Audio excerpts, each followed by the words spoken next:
Welcome to part one of the Wazoku series, the Corporate Explorer, which is going to focus on this book for the initial part of the year and then build into interviewing corporate explorers across the ecosystem of innovation. The show was brought to you by Wazoku. Wazoku helps large organizations create effective, sustainable innovation ecosystems that accelerate efficiency gains and new value growth. It does this through intelligent enterprise software that connects and harnesses the power of employees, suppliers, startups, universities, and the unique Wazoku crowd of over 700,000 global problem solvers. You can find Wazoku on wazoku.com. I thought the best way to start this series on the Corporate Explorer was to go back a step, to go to the source, to go right back to the well. And the well began with the work of Charles O'Reilly and today's guest, his friend, his colleague, his co-author of many, many books, many articles. Mike Tushman, welcome to the show. Aidan, hey, so great to be with you again. It's always a huge pleasure, man. I learned so much, and I continue to learn anytime I dip back in, and people can see the books behind me there on the shelf. Those people are watching us. There's so much you have to offer, but I wanted to go right back because many people don't know that you're not just an academic, and that's not to do it disservice, but you have scar tissue, and the experience that you had in general radio really set you up for this constant curiosity to go, what the heck went wrong, and how can I help? Maybe that was a good way to start the story today. Yeah, Aidan, hey, thank you very much for giving me the opportunity to talk to your audience about something that's sort of near and dear to my heart is helping incumbent organizations deal with outside technical change. I mean, as we speak right now, this issue is generative AI, but it's yet another example of waves of technical change affecting incumbent organizations. As you mentioned, I'm in this field because of a scarring episode when I was an electrical engineer at this world-class test equipment company, and I witnessed this organization failing. And I literally, going back and forth with this carpool, a bunch of fantastic engineers were about to be laid off. And I just didn't get that. And I spent my career trying to understand why that happens and to sort of talk to my carpool friends as to what happened. I think, 30 years later, I think we know what happened. And it's sort of embedded in my earlier work Behind Your Shoulders with Charles O'Reilly on strategy and senior leaders, but I became increasingly aware that that's not enough. It also takes, corporate explorers. That is, you need the Balaji Bundilis. You need all my students in A&P are essentially corporate explorers. So just content at the senior leadership level, Aidan, is not enough. And the beauty of this corporate explorer work we have done with Andy, and now with the Corporate Explorer Fieldbook, with corporate explorers, is to get at this notion it's both top down and bottom up. There was 3 questions that came out of that experience with general radio, and I thought we'd just address them, and please don't feel that you have to answer them individually, but the first you talk about in the book is, why is it that successful firms like general radio frequently fail at the key moments of industry transition? The second is, what can they do to be more dynamic and adaptable at these critical points? And the third is, how do they execute these changes? These are still prevalent today. You mentioned generative AI. There's more and more of these changes coming. And as the world becomes more digital, we need to adapt much, much faster.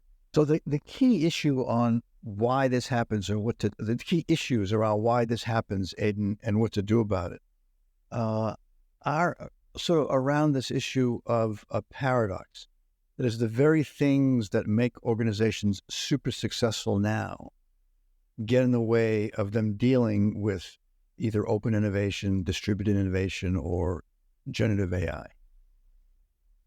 And that, to me, with senior leaders, is a real paradox, is the things that got us here, it turns out will not get us there to the future. And the other issue that I'm spending more and more time on now, Aidan and the audience, is this notion of linking organization renewal with personal renewal. that it turns out you cannot get to the future if you're leading an organization with the same old organization filled with inertia or your own leadership style. So a good portion of my work right now is helping leaders get out of their own way and helping them transform their organizations with the support of corporate explorers, with the support of middle-level managers who are leading this ideation and incubation and helping their senior leaders go to scale. So that's one notion. It's linking personal renewal and organizational renewal, dealing with organizational inertia. Two other points that to me are relatively new. One is the importance of identity shifts in organizations, Aidan. When there are these technological discontinuities, they frequently threaten both professional and organizational identity. That is who we are and what we do. And the extent to which the leader doesn't come to grips with identity dynamics in their organizations, they'll be hard-pressed to lead these revolutions that Charles and I talk about. So what is this notion of identity and identity change and helping professionals deal with technological change not as substitutes, but as complements? So the work we did at Havas and the work we did at Deloitte, these corporate explorers with Balaji Bondili, help these senior consultants recode open innovation as a complement to their high-end consulting services as opposed to a substitute. So the second issue is helping organizations deal with these technological discontinuities is identity, attention to identity, and then finally, Aidan, helping both corporate explorers and senior leaders deal with passion, deal with purpose. And one of the key recipes that we think about around dynamic capabilities is some overarching sense of who we are and what we do that permits, like Harvard Business School, aspire to make leaders, create leaders who make a difference in the world. That's the overall purpose. In the old-fashioned way, face-to-face, on-campus education, and online. Without that overarching purpose, the campus would kill HBX. And then the same thing at Deloitte and all of the successful corporate explorers have managed up and helped their senior leaders articulate a narrative of why it's important to both exploit the prior strategy and explore into the future. One thing I wanted to just point out was you two experienced this rejection of new ideas when you introduced the idea of structural ambidexterity to colleagues in Columbia Business School and Harvard Business School. And I wanted to share that because you too have the scar tissue of how that feels. And it often feels like a very personal attack. Yeah, I mean, that it really, you put your finger on the nub of this notion of structural ambidexterity is you want to actually build into the organization strategic inconsistency. And that inconsistency flies in the face of the past. And powerful forces, legitimately powerful forces from the past, will oftentimes reject this notion of inconsistency and contradiction and identity threats. That's why this corporate explorer idea, it's so partly it has to be managed from the top, a narrative around we need to do both, and partly by corporate explorers, and I may have been a lousy one, who help others get it, make it feel easy. I'm here to support the overall identity of the firm. I'm not calling you a jerk or a dinosaur. And maybe I had some of that, but it's really important that corporate explorers build the social movement and not alienate the historically magnificent organization. And that's hard.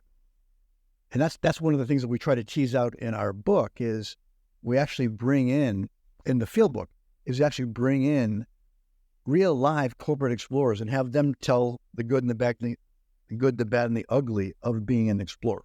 I love this piece of work, Mike, because it really is the cherry on top of all the work that you've done. It brings you back full circle, literally, to you being the corporate explorer and finding these people in the field. And the good news, I just thought we'd finish on this maybe, some of the great experiences you've had, some of the great companies that you've worked with, that it has been easy to point to the poster children of disruption in the past, but now more and more we're seeing that organizations, incumbent organizations, are building the capability to transform from within.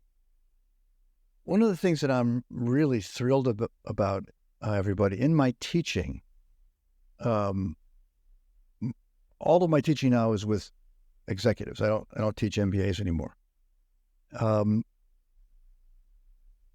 And I'm struck with ideas on structural ambidexterity, social movement, corporate explorers, giving senior leaders models that they can actually use, giving them tools that they can actually use for themselves in their own renewal and in their organization's renewal. So I think, circa 2023, as we approach 2024, where it used to be that maybe 90% of incumbent organizations would be disrupted from outside, I think that's probably less now. I think because of the work that Charles and I and Andy have done in the larger field have helped give leaders of incumbent organizations the tools to take advantage of their capabilities in order to reinvent.